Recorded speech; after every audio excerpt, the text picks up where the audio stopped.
دوستو یہ بات تو اب واضح ہو چکا ہے کہ اب افغانستان میں طالبان کا راج ہونے والا ہے، لیکن ان دنوں افغانستان کی پریزیڈنٹ ہاؤس سے ایک تصویر بہت تیزی سے وائرل ہو رہا ہے جس میں دکھے جانے والا شخص کا تعلق ہماری دیش بھارت سے بھی ہے۔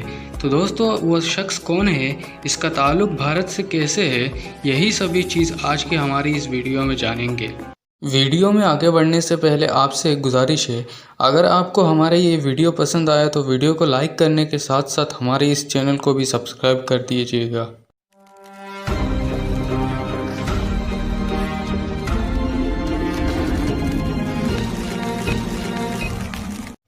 دوستو اس تصویر میں دکھے جانے والا شخص اور کوئی نہیں بلکہ وہ احمد شاہ درانی ہے، جسے بھارت میں لوگ احمد شاہ ابدالی کے نام سے جانتے ہیں۔ احمد شاہ ابدالی کو بھارت میں جتنا کرور قسم کے انسان کے روپ میں دیکھا جاتا ہے تو وہی دوسری اور افغانستان میں وہ کسی ہیرو سے کم نہیں تھا۔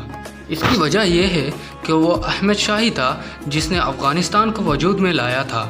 دوستو احمد شاہ ابدالی کا جنم 1722 میں افغانستان کے ہیرت میں ہوا تھا۔ احمد شاہ ابدالی کے جنم کے وقت اس کے والد محمد زمان خان ابدالی جیل میں تھے، لہٰذا اس کی پرورش کا ذمہ اس کی والدہ زرگنا آنا کو لینا پڑا۔ احمد شاہ ابدالی کے بچپن کے زندگی کے بارے میں زیادہ کچھ تو معلوم نہیں ہوتا ہے، پھر بھی اتہاس کے مطابق 1732 عیسوی میں میر حسین نے کسی اندرونی دشمنی کی وجہ سے ابدالی اور اس کے بھائی کو جیل میں ڈال دیا تھا، اور پھر جب ایرانی شاشک نادر شاہ نے میر حسین کو ہرایا تب اس نے احمد شاہ اور اس کے بھائی کو جیل سے آزاد کروا دیا اور احمد شاہ کو اپنی لشکر میں شامل کر لیا تھا۔ اس واقعہ کے کچھ ہی عرصے بعد 1239 عیسوی میں نادر شاہ نے دہلی میں حملہ بول دیا تھا اور کافی زیادہ لوٹ مار مچایا تھا، اور پھر وہ ایران کی طرف لوٹ گیا تھا۔ لوٹتے وقت اس نے احمد شاہ کو جنوبی ہندوستان کے گورنر مقرر کر دیا، لیکن اس دوران ایک واقعہ ہوا یوں کہ حیدرآباد کی نظام آصف جاں نے ایک دن احمد شاہ کو دیکھ لیا۔ اسے دیکھتے ہی وہ پکار اٹھے کہ یہ نوجوان ایک دن بہت عظیم بادشاہ بنے گا۔ بس وہیں سے یہ بات نادر شاہ تک پہنچ گیا۔ خبر ملتے ہی نادر شاہ نے ابدالی کو اپنے پاس بلایا اور اپنے خنجر سے اس کی کانوں کے نیچے ایک زخم لگا دیا اور کہا کہ جب تم بادشاہ بنو گے تب یہ زخم تمہیں میری یاد دلائے گی، اور اس نے احمد شاہ سے یہ وعدہ بھی لے لیا کہ جب تم بادشاہ بنو گے تب تمہیں میرے بیٹوں کے ساتھ اچھے رشتے بنا کے رکھنا پڑے گا۔ احمد شاہ نے بھی اپنے پورے زندگی یہی وعدہ پہ قائم رہا۔ دوستو 1747 میں نادر شاہ کو اس کی اپنے ہی محافظوں نے قتل کر دیا تھا۔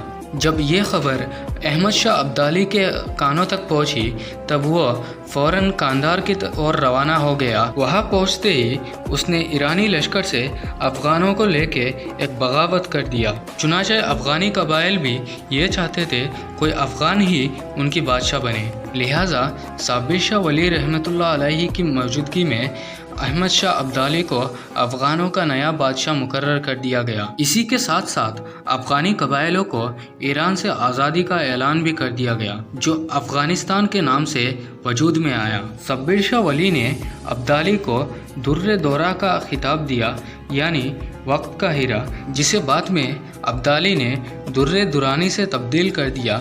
اسی کے ساتھ ابدالی قبیلہ بھی درانی قبیلہ کہلانے لگا۔ اب دھیرے دھیرے ابدالی کی طاقت بڑھنے لگا اور وہ ایک ایک کر کے کابل اور پشاور کو فتح کرتا گیا۔ پھر جنوری 1748 میں وہ لاہور پہ اپنی فوج کو لے کے آ پہنچا، لیکن یہاں اس کی مقدر کچھ اور ہی تھا۔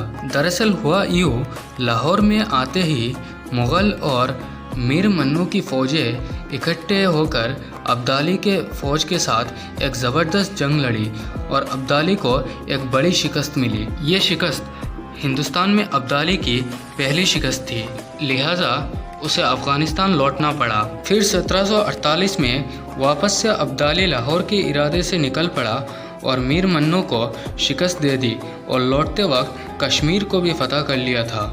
اور پھر 1756 میں ابدالی نے پھر سے ہندوستان کے اوپر چڑھائی کیا۔ اس بار اس کا نشانہ دہلی تھا۔